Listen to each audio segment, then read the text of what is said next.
hope this has become a habit for you. It is Thursday at 5:30 Pacific time. I'm Evelyn Jerome Alexander with Magellan College Counseling. I'm here in Los Angeles, and we have 12 counselors who help students all over the country go through their college search and application process. I should start saying maintain their sanity through their college search and application process. I actually got a thank you note from a parent last fall whose son applied early decision and got in somewhere. And she sent me a thank you note and said, thank you for helping us save our family and save our sanity this fall. So that was a lovely way to really put a label on what we actually do. But I'm thrilled to welcome in my third installation of these live streams, Libby Browne, who is Regional Assistant Director, but it doesn't really matter. Associate Director of Admissions with the University of Rochester. And Libby is the perfect person to talk about what test optional really means. And the reason I say that is she's at the University of Rochester, which is a medium-sized, highly ranked, highly selective, we'll talk about that in a minute, research university whose former dean of admission, or maybe his title was vice president or something, is now at Cornell University. So this is a legit school. A lot of West Coasters haven't heard of the University of Rochester, so we're gonna let her plug it a little bit and tell you a little bit about it. But before she was at Rochester, she worked at the University of Colorado at Boulder. So the two schools could not be more different when it comes to the way they admit students. And I really want people to understand what test optional means, why colleges make that choice, what they're trying to do, who they're looking for, how they're looking at students. So Libby has lots to say about this. Let Libby go for a few minutes on what test optional means, help us understand, because I feel like the biggest barrier to people understanding why colleges or how colleges make decisions when they're test optional is people are conditioned to think that the higher your test score, the smarter you are. And it's a piece of evidence that tells you, the person at the college who's reading my application, how smart I am. So tell us how this all works and how you can make decisions if I don't get to tell you how smart I am.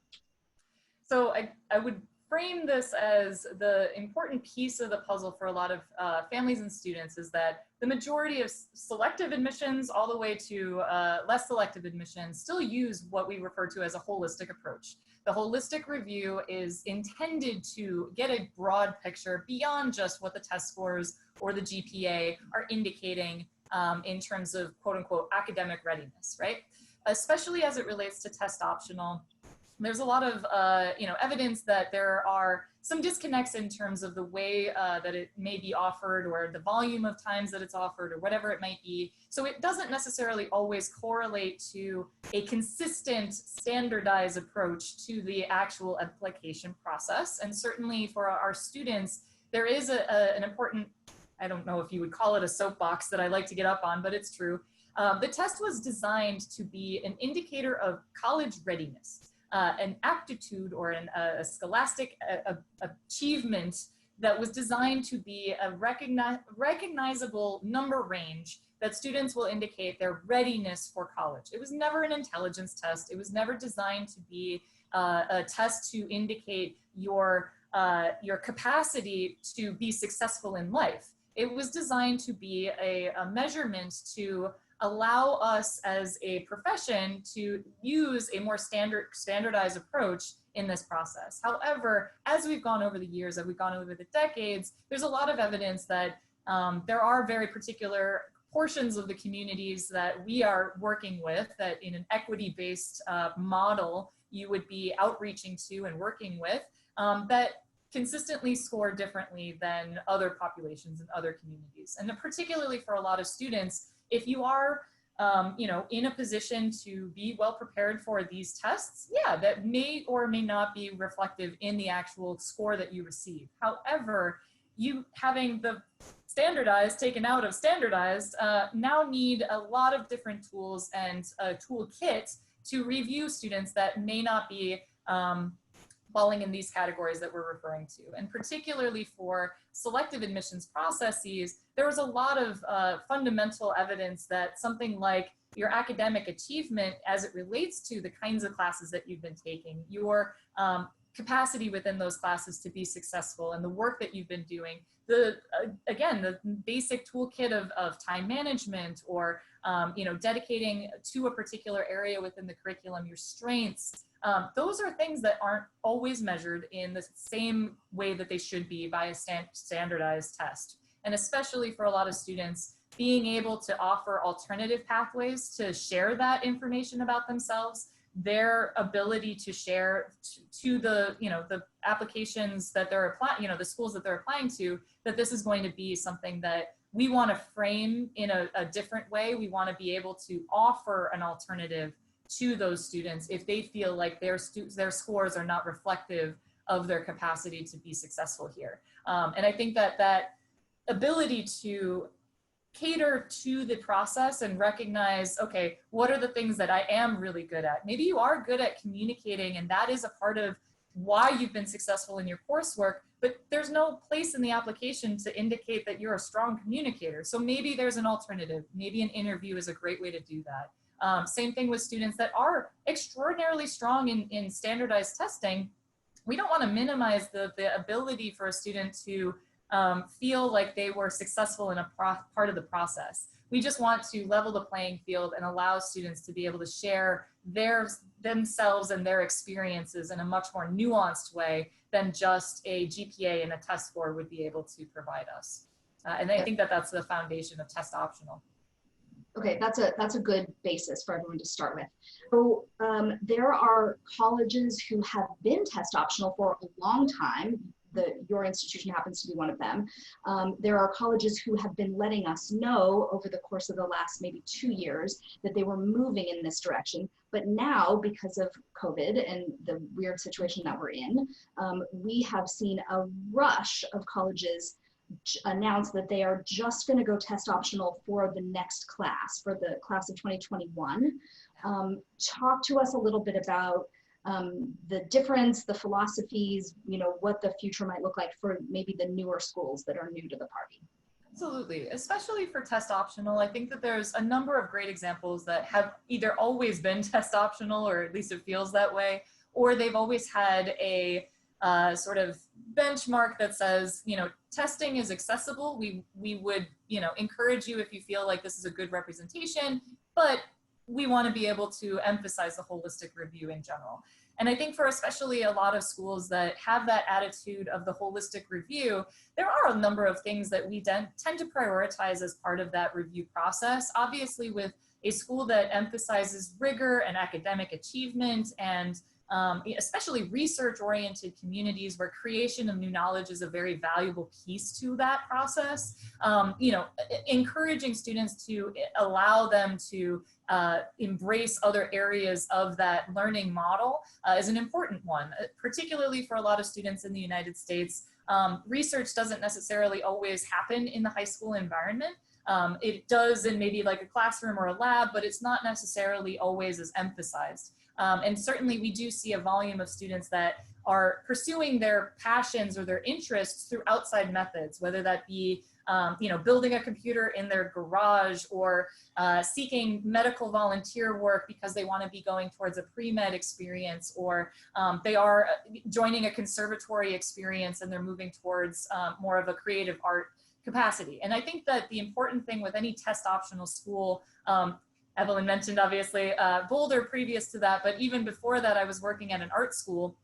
And I'll be honest, we never once cared about your standardized tests at an art school. It was all about the foundation work that you were transitioning into, and your capacity to show that through a portfolio and through an audition process. And those sorts of things were much more valued in that delivery of information to us in that broader understanding of the student's experience. So when it comes to the test optional approach, I think that many schools, like I mentioned at the beginning, do value the holistic review and incorporate standardized testing in a piece of that conversation.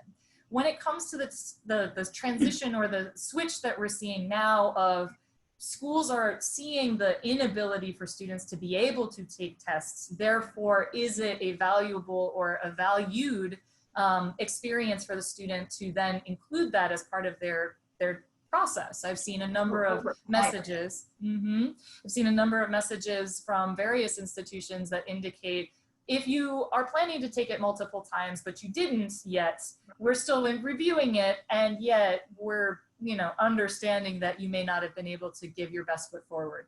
I think the logic and the capacity for those communities and the reasoning, the idea behind why they're asking for standardized testing in the first place is one that's based in equity and is one that's based in the broader picture of, you know, we want to be able to offer the best opportunity for these students to successfully transition onto our campus, to show that they're going to be a productive member of this community, that they're going to be transitioning into an environment that they're ready for.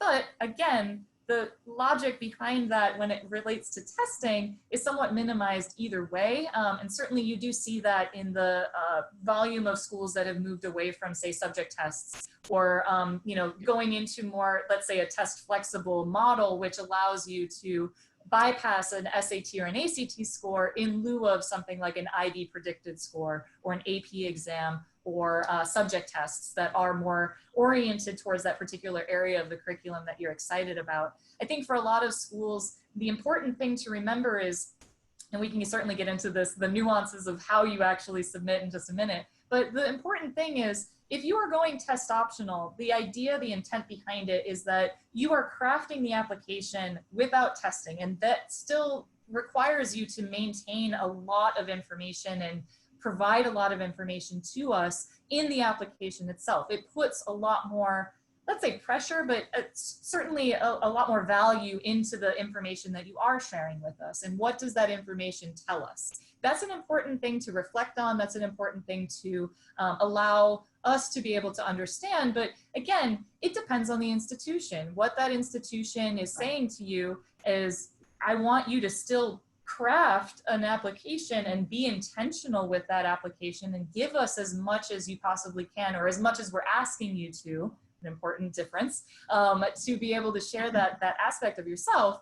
But again, the value of the testing in either scenario, if you have it, you have it. If you don't, you don't. And that still needs to be, again, a bigger picture of how you're crafting the message that you are to those individual schools. If you are sending tests to a school that says, don't bother, we don't need them, we're still able to see that information. We're still able to you know, have an unconscious bias towards that information. If you're not sending it entirely and you're avoiding that conversation at all, I'm still reviewing your essays and your letters of recommendation and your interview and your you know, demonstrated interest in other ways. How are you connecting with us and learning about our community? Those pieces are still relevant to me either way.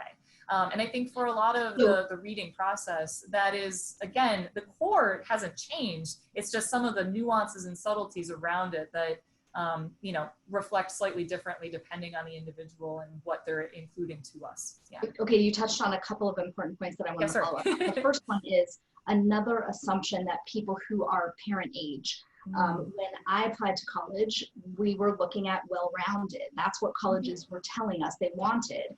And I know from having worked with students for 10 years that that's not necessarily what you're asking for, but parents still have that assumption. So I feel like, you know, another shift we have to make is, and you said it, you're looking for evidence that they're going to succeed in college and some type of evidence that they've pursued a passion. And I know we overuse that word. It doesn't have to be a passion. You don't have to cure cancer, but you have to pursue some interest to a deep level, as opposed to what we used to call well-rounded, which was, I'm on student government and I play a sport and I work at my synagogue. You know, that's all great, but tell me what it is that you really care about and what you're spending your time doing.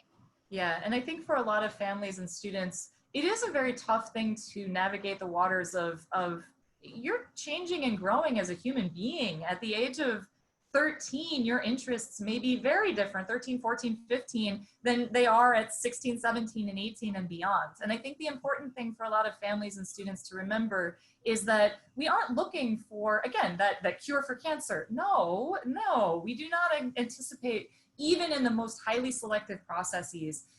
Yes, we do see students who are doing incredible things with their lives, but not every single student is doing the same incredible thing with their lives in the same way. And especially as it relates to the crafting of your application, if there are things or barriers that may have prevented you from being able to explore something more deeply. Let's say, for example, you had an entire summer planned out for this summer and all of a sudden your plans fall through. That doesn't diminish your ability to be successful and your ability to allow us insight into what those passions are. Just because it's not on your resume doesn't mean that it won't be or can't be. And I think for a lot of students, the idea of being perfect in this process is a fallacy, and certainly something that I'm always like, well, if you're perfect, why are you going to college to learn, right?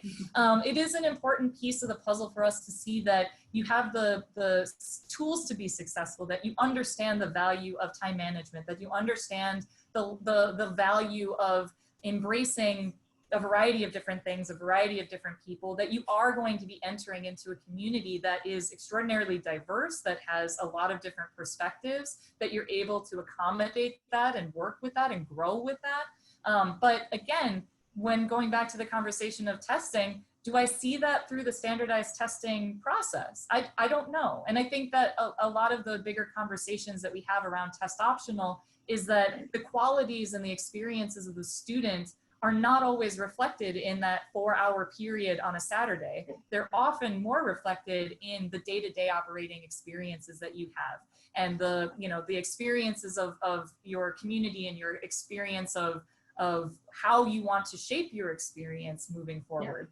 Yeah. That is all very, very, very relevant to us in a way that something like testing may not always be able to indicate to us. Yeah. Well, and here's an interesting question. The Common Application just announced, I think this week, a couple days ago, that they have a separate question that basically says, life sometimes throws curveballs. Yeah, and it's not one of the main essay questions. It's a separate question, and you get a choice. You can say, do you want to tell us how your life was impacted by COVID? Yes or no. And you can say no. And if you say yes, you get a little box, and it's 250 words. It's a tiny little paragraph. Just like an additional information section. Yep. Well, right. So the question is this a place, Libby, for kids who really have experienced hardship through this situation? Or you just mentioned, what if you had an amazing summer planned and everything got canceled and you were, planning on learning XYZ? How would you feel about reading that essay about, here was why I was disappointed, but here's what I did instead? Yeah, I think there's a level that it's individual in the way that it's designed, right? The intention behind the Common Application is that it's as broad a sort of brushstroke as it possibly can be, and then each individual student is going to paint it differently, right?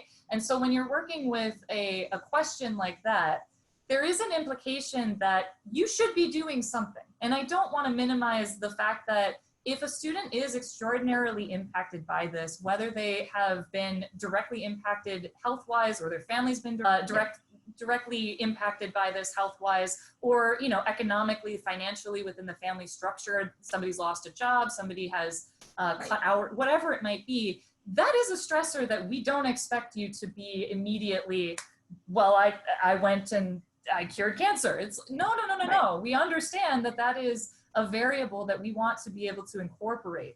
That being said, are students in a different position in different parts of their lives where they are able to respond to this in a different way? Absolutely. And I think as we continue through this process, obviously the first 2 months of this, everyone was sort of like, oh yeah, we'll wait until May and then things will start to, well, we're starting to see that that's not necessarily the case for all people. And so we are anticipating that there will be continued disruptions, that there will be continued issues down the line. And that is a great question to maybe address later in the process. I know a lot of students, initially when the application comes out in August, they're ready and they're I'm excited to do this. I'm going to start writing my essays. I'm going to start putting things in together and all of this.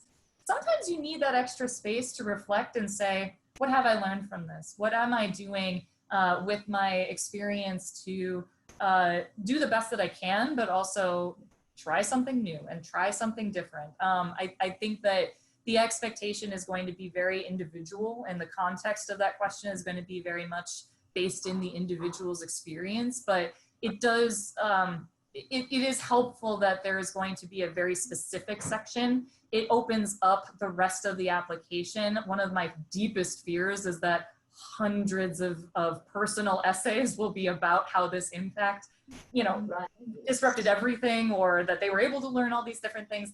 I would like for us to be as focused in that conversation around COVID as much as possible in that section. And then the rest of the application still embraces all of the other things that you define that you are, seeing as valuable and important to you.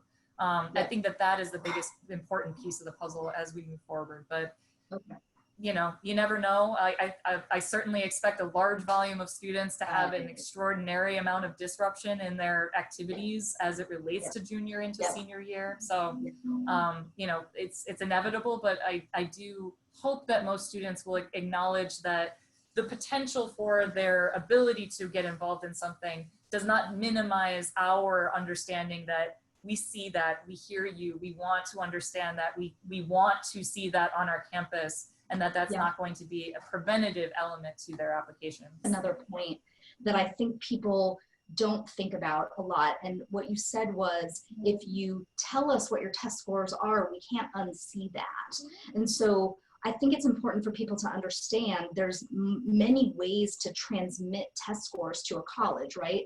We sit with our clients and through ACT and through College Board, we show them and help them send their scores, right? That's the official way to do it. But there's a lot of schools that put scores on transcripts, and there's a reason for that. There are a lot of students who want to self-report their scores, which the Common Application now allows you to self-report your scores. The problem is, if you choose to self-report your scores within your Common Application, when Rochester says, would you like us to consider your scores? Because you're test optional, but that means we have the option of giving you our scores. If I say, no, I don't want you to consider my scores, but I put my scores in the score reporting section, you still see them, correct? Yeah, I mean, in theory, what is designed to be throughout the process is a student crafts their application in the way that they want us to see it, and then we see it, right? That's the ideal, that is the circumstances, whether that is inclusive of test scores or not. The idea is that you craft this big picture and send it off, and that we see whatever that big picture actually is supposed to be. Well, yeah, human error, and certainly as it relates to the experience of why students may have that test score on their transcripts, or why they might have that test score listed in their Common Application. A lot of that has to do with finances. It is expensive to send scores and to expect students to have that 10 school list. Every single one of them gets however much to spend to send those scores in the first place. Right. It is a huge investment. And I think for a lot of schools, the logic behind self-reporting allows us to say, you don't have to do this right now. If you enroll with us, yes, we definitely want to see these final scores. We want to verify that information, but we don't want to necessarily put you out of house and home and as a part of that process. And we never want to put students out of house and home. Let me clarify that. So especially for the logic of it, in Rochester's case, when we're looking at an application and they accidentally, for lack of a better term, include their scores, we block it out, right? Like we do not consider that in our conversations. Do those moments of like, oh, happen? Yeah. And I think the important thing in that case is to recognize your unconscious bias as it relates to those test scores, to acknowledge that you have seen them in your head, and then immediately wipe them away and say, no, focus on all of this other stuff. And I think that that's an important difference between some schools that are test optional, where it is part of the process to recognize the student's choice to include that, versus a more traditional model, I guess is the best way to put it, of saying like your test scores and your GPA, those are the two that you look at first, and then you dig into the model of holistic review. For a lot of schools, they again base a lot of their processes on test scores. If you are applying to a community and you are being made eligible for a merit scholarship, a lot of that is indexed based on your test score and GPA. Yep. Or, there's some nuances associated with that, but there's the inability to divorce your brain from that experience where you say, I have to have these test scores in order to then move forward with this experience. And I think for a lot of students and families, it becomes extraordinarily convoluted if you're applying to many schools that have different policies. And in my opinion, I think the best policy is maintaining a close relationship with that school as much as possible. I know that many schools do not have that kind of flexibility or accommodation of being able to say that I am your admissions counselor, email me, call me if you have questions, if you have concerns. There was a mistake or anything like that, let us know. Many schools don't have that kind of flexibility, but I do think that particularly for a lot of families and students, being able to recognize that that intentionality is still there, it's still present, and we want to honor that as much as possible either way, that your projection out of yourself is the one that we want to be seeing. Do you make any assumptions if a student chooses not to submit?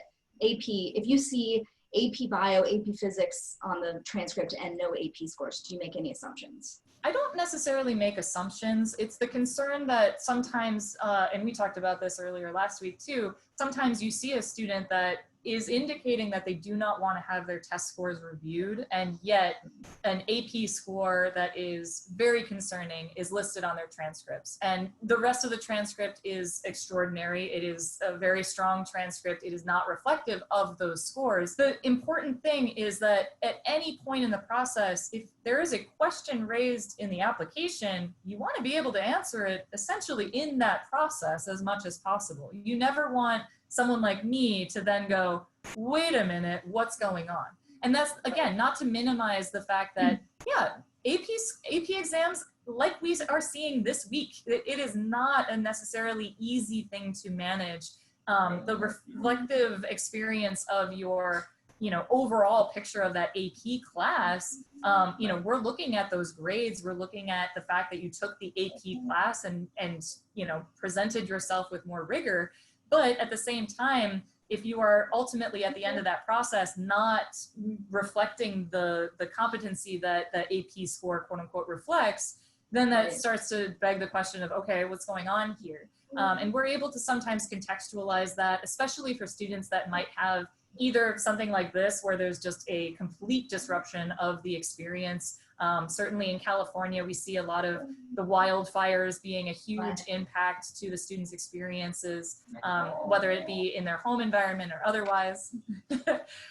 Or we do see also, a health scare or something happened at home. Your mother being diagnosed with something is definitely going to impact your ability to be able to focus in a class or in a testing environment. And we want to be able to understand that.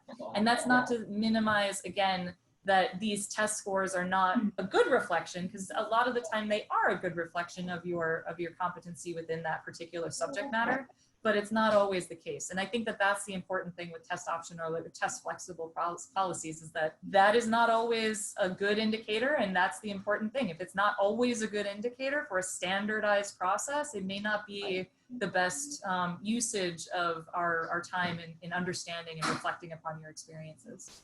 If we self-report, okay, this is what I always tell my clients. AP scores have to, I generally tell students not to send AP scores, almost never. We don't typically see them.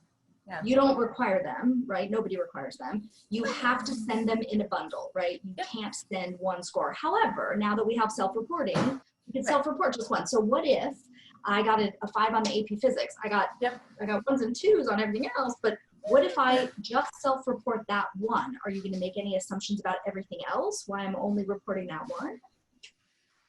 I think there is a natural human tendency to make assumptions. I think that we are regularly training ourselves to move away from those assumptions, especially as it relates to the reading of applications. Every year and every selective process or otherwise that I've been a part of, there has been a very intensive training, a reader training, a reflective training after we do the reading processes. What went well, what didn't go well, what were some of the struggles that we had. And at any point in that, we always have a training on unconscious bias and the inability to make assumptions about something given this information. If I am seeing this information, you are presenting this information, I cannot make assumptions for everything else that's going on. I can ask questions about maybe what's going on otherwise, but this information is what is being shown to me, and that is what I have to base it on. Whether we receive additional information that contextualizes that outside of what you are presenting, I'm thinking of specifically letters of recommendation, where sometimes a student will not be able to fully relate or, particularly for difficult circumstances in their life, a lot of the time they're not able to really speak to that in a meaningful way in their application, or they're not sure how to relay that information in a way that makes sense to them. So they tend to rely very heavily on the letters of recommendation at that point. We rely on those to give a lot of context and ability for us to, again, understand that bigger picture of the student. But we are only able to, again, make decisions based on the information presented to us. And we can certainly ask questions and dig further if necessary, but we're not in the position to, deep dive on everyone's Facebooks or something like that, where all of a sudden there's a post that I did terribly in my AP, and all of a sudden we're like, oh, there's no more truth in this. We come from a place of understanding that you are being honest and forthright in your experiences, that you're not actively trying to pull the wool over our eyes in any way, shape, or form, that you are accurately representing yourself, but that you are accurately representing your best self.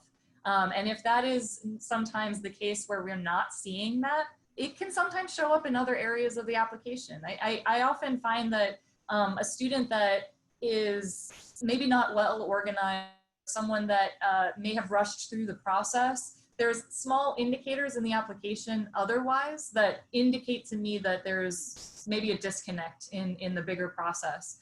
Why that is depends on the individual again. And that's why we do a deep dive in all of these processes to understand our students as best we are able.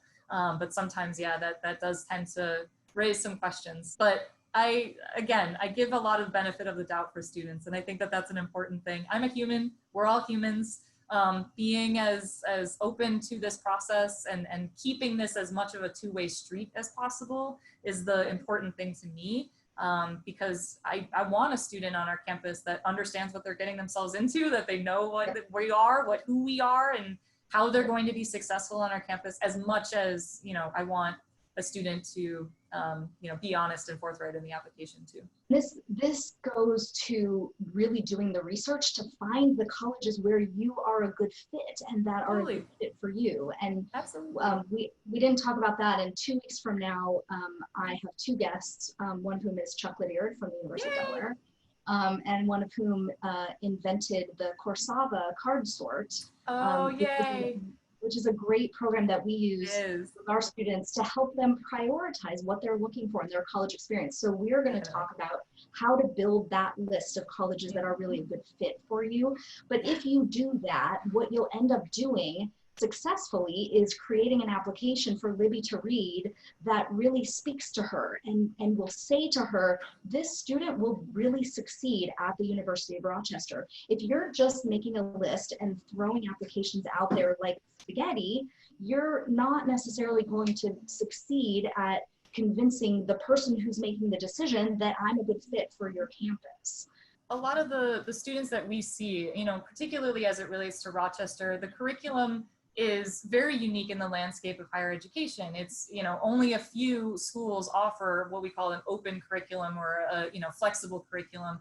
we look for Yeah. students that are really intensely excited about particular areas and really, looking forward to diving very deeply into those areas.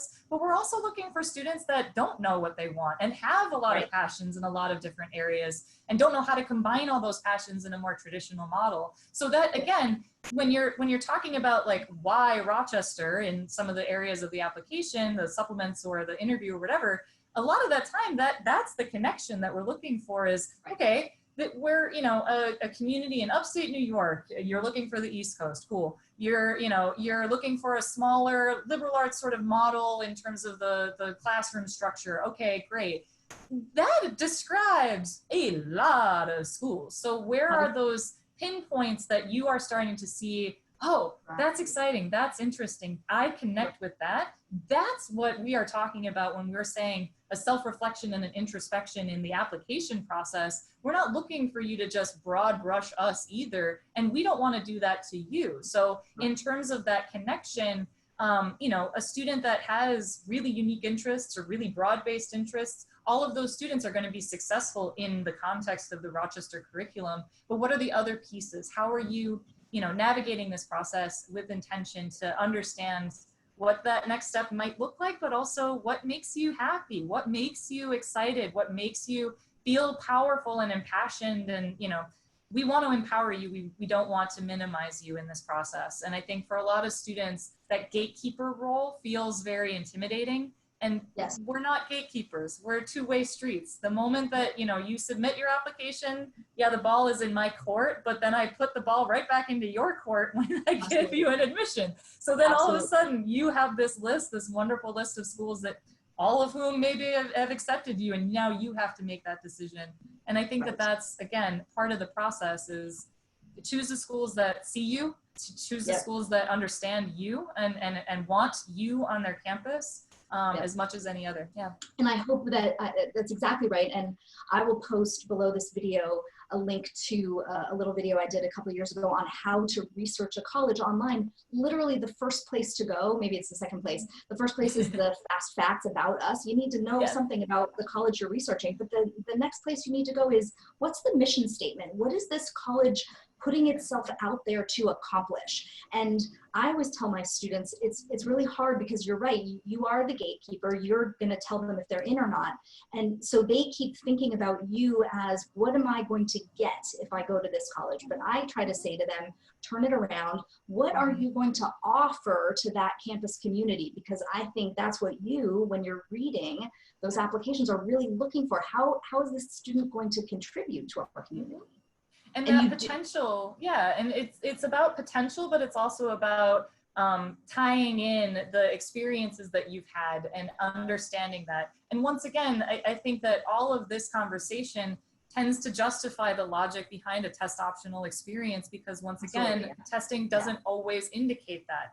And in fact, I would say that a lot of the nuances that we're talking about, testing can't indicate that. Exactly. Those are pieces of the puzzle that certainly fall out of place for plenty of students. And my heart breaks for students that feel like their test scores diminish their potential. I never want a student to feel like they are less than after taking a test. I want them to feel empowered to move forward in the direction that they're going to be, their best selves. And I think that is an important variable that we are all, as part of the admissions process, looking for, but how we go about doing that is always a little bit different too. And so here's the bottom line. If you're fortunate enough to be a good tester, if you're fortunate enough to be able to afford test prep, if you're fortunate enough to have scored highly on exams, you should submit them, right? You should submit your scores if they're good, if they're within the range of the colleges that you're looking at.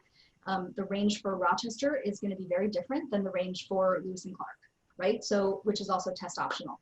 So this is where doing the research comes in. But in the end, if you do submit your test scores to a test optional school or not to a test option or to a required school, testing is one small data point in a very large bucket of information that they're trying to collect on you to decide, again, if you are going to contribute to their community. We neglected to mention an important piece of information that you and I know because we talk to each other regularly, but what we didn't say was Libby actually lives in California. Oh yeah, so, I mean, I'm regional. Right, but, the reason that that's important is it indicates that, I mean, her 100% full-time job is to meet California high school students and talk to them and introduce them to the University of Rochester. It indicates that Rochester has made an investment in California. And I think that's even more important now, because whatever the fallout from what we're experiencing looks like, it's entirely possible that California families will want to have their kids stay closer to home. It's entirely possible that our UCs, our Cal States, our community colleges will be fuller than they've ever been. And to me and to our team, it's really important that you understand how many more choices there are out there. California has about 200 colleges, like 210, 230 colleges. There's 2,200 across the country. It's entirely possible that a year from now that number will be different, but for right now today, there's 2,200. So we're about 10% of what's available out there. So, and you know, other states have the same problem. When a family comes to us and says, we really want to stay here because it's cheaper. It may be cheaper on paper. It may be a lot of things. It's certainly closer to home, but it's not, you're not exploring the full breadth of opportunities out there. So I'd love for you to take advantage of people like Libby, and there's a couple, you know, there's over 100 people and over 100 colleges in California, but there's regional admissions folks all over the country, again, whose universities have invested in sending them to other states to educate those students about their colleges that are in a different area. And I think for a lot of the value of being in this community, number one, I was born and raised in Rochester, so living and breathing and working in that community is something that is very second nature to me. But it's now second nature to be also working and breathing and living in and amongst the students and the families that I work with, and being able to understand the concerns or the broader context for what they're experiencing is a very important thing to me. And certainly it's a very important thing to the university as part of the bigger picture. I work very closely with our alumni community out here. I work very closely with you know, the management of this process, but also navigating these waters with students as part of the bigger, broader picture of college admissions as well. And I think the beautiful thing about having the regional model in the bigger picture is obviously it's very convenient for me to be living in Southern California and not having to trek back and forth 17 times during a year and work very closely with the families out here. It actually snowed there this week, didn't it? It did, yes. I was going to say, weather-wise, it's a little different as well. But we do also, particularly with the experience of the broader understanding of like the Rochester community, we have huge swaths of students that are coming from outside of not only the Northeast, but the United States as a whole too. And I think the important thing about recognizing the multicultural and diverse perspectives that you see on a day-to-day basis in a community like California, yeah, you know, the Northeast may have a lot of schools and opportunities and things, but they're also not unilaterally the same. Every school in Boston or every school in New York City or New York State is going to offer very different things. And being able to navigate these processes and have a wonderful college counseling center, you know, to center you and working with the Magellan team, I think is an important piece of the puzzle for a lot of students that I've worked with, at least, that individual attention is something that they're seeking in this process and may not be able to access as part of the broader spectrum or focus of the California community. I know that a lot of students that I work with don't get the kind of individual attention by nature of the school that they attend, and being able to foster these conversations is extremely important. So I'm glad also that you are doing more wonderful work as well, definitely. And obviously a wonderful sidekick as part of this process too. Thank you for that. Thank you so much. I think we actually you did a really good job of helping people see that the testing is just a piece of what you could look at, and if it's a piece that's missing, there's so many other ways for you to evaluate students and whether or not they are a good fit for Rochester. I really appreciate your time, Libby. It was lovely to see you again.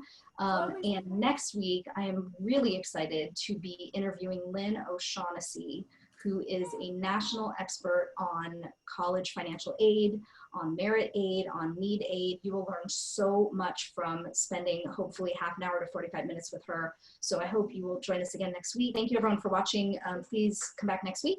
Good night, everyone. Thank you so much. Thank Thanks you. again.